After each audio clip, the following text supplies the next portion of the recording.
welcome back to my channel. This is the math tutor and today we will be learning about meters and kilometers.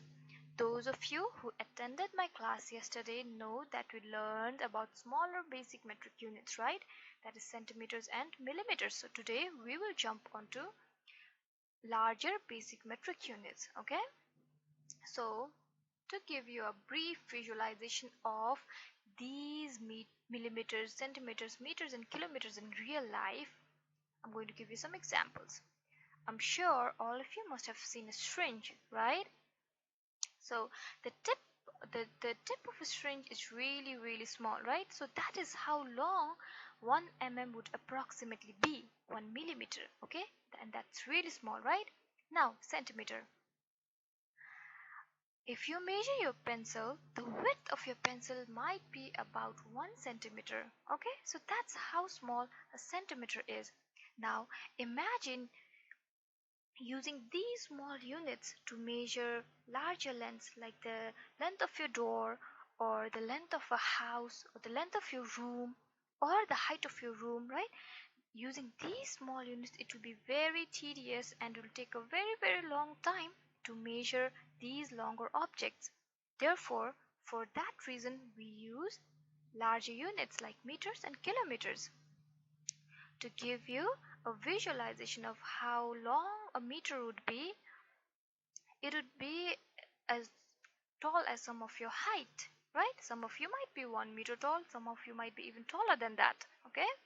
So now meters can be used to measure objects that are long, but if the distance is really long, for example, if you have to measure distance between Thimphu to Phuntsholing or from Kharbandi to Phuntsholing, the distance cannot be measured in meters.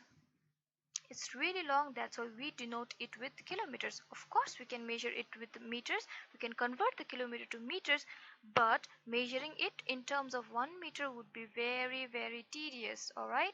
So, in using larger units, in measuring larger objects, we use larger basic units. Now, why do we use larger units? To measure greater lengths and for ease of use, okay? I will tell you the relationship between different units, so in that case you would understand why I am telling you that it's easy to use larger units for larger distance.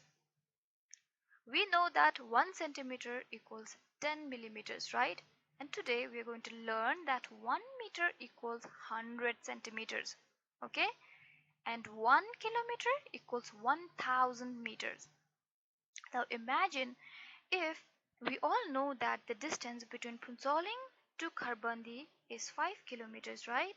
Now we know that is 5 kilometers, but if we were to denote it in terms of meter, it would be 5000 meters, right?